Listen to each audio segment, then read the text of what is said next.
Amis cinéphiles, respirez à fond car aujourd'hui nous allons parler des films claustrophobiques. Ces films prenant place dans des environnements cloîtrés, exigus et étouffants. Car oui, par définition, la claustrophobie est désagréable.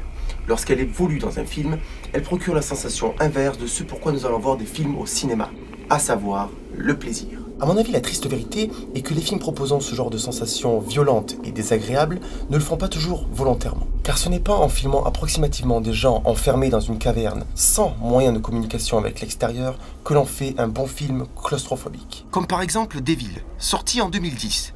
Un film sans surprise.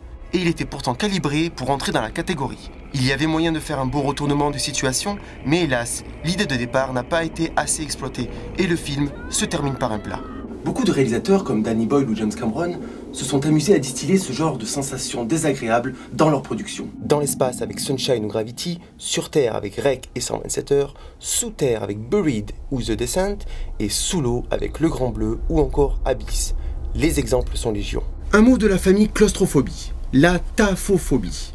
C'est la peur d'être enfermé vivant, comme dans Buried. Être noyé sous une tonne de terre avec pour seule connexion avec l'extérieur un téléphone portable à moitié rechargé ne doit pas être la meilleure chose qu'il puisse vous arriver. Le huis clos sous terre attire les cinéastes. On retrouve les mêmes ingrédients dans The Descent, Kill Bill Volume 2 ou Oxygène. Que dire de Midnight Express d'Alan Parker, qui fait partie des films les plus traumatisants que j'ai pu voir de ma vie. Dans la catégorie de films à éviter de regarder lorsque l'on a peur d'être enfermé, il y a Cube. Un vrai classique dans le genre. Lorsque le film est sorti à la fin des années 90, une étude a prouvé qu'un pic de personnes souffrant de claustrophobie avait émergé aux États-Unis. Coïncidence? Mon film préféré de ce genre reste quand même Gravity, le film d'Alfonso Cuarón. Ce film ne vous laissera pas insensible, surtout vous, amis claustrophobes. Et oui, on imagine que la perspective de rester enfermé dans une combinaison spatiale planant au-dessus de 600 km de vide ne vous réjouit guère.